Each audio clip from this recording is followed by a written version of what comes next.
And we are learning more about one of the victims from the shooting overnight. Gary Taylor, one of four shot outside a business near 18th and Vine. Friends tell us he was working as a security officer when he was killed, and they gathered at Powerhouse Fitness in Raytown to remember him. A friend of Taylor called him, quote, the best mentor he ever had, and said he created a community at Powerhouse Fitness. Gary was a big brother to the community, you know. Gary wasn't, you know, somebody. If Gary had love for you, he'll tell you, I got love for you. You know, Gary, he was the big brother, you know, everybody wanted. The big brother everybody wanted. And the violence last night, which killed Taylor, has community members talking about solutions in that neighborhood. Sarah Blake live with more on what they had to say. Sarah. Well, folks in the district say they've made some great momentum with new businesses popping up. And for them, long-term solutions would be getting rid of all the blight and upgraded security. And they say that falls on the city. On Monday, business owners in the 18th and Vine district met with Councilwoman Melissa Robinson to talk about security measures. The morning after a man, Gary Taylor, was shot and killed when a fight erupted near 19th and Vine Sunday night. The meeting was already scheduled before the shooting. However, the shooting highlights key issues these leaders have been pushing for. We are the only entertainment district that has to operate with the city's blight surrounding us, right?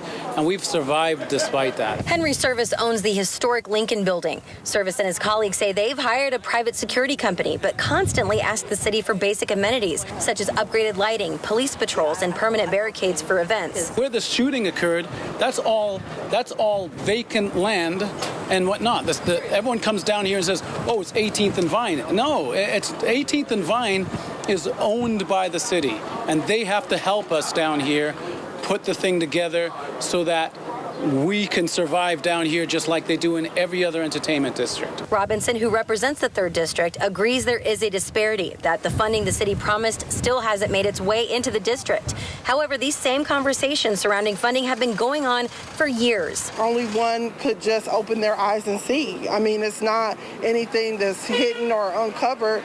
We have line items for these things in the budget, and you can see the disparity and the difference of what's happening here from an investment standpoint at 18th and Vine in comparison to other areas.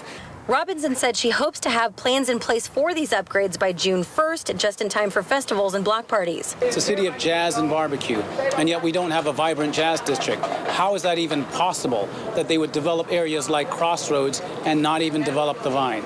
Despite getting a bad rap from those outside looking in, business owners say they remain focused on the momentum they've built and that the shooting does not represent who they are. 18th and Vine is a safe neighborhood. It's a safe neighborhood to not only start a business, but also to maintain the business. It's a safe neighborhood to grow your kids.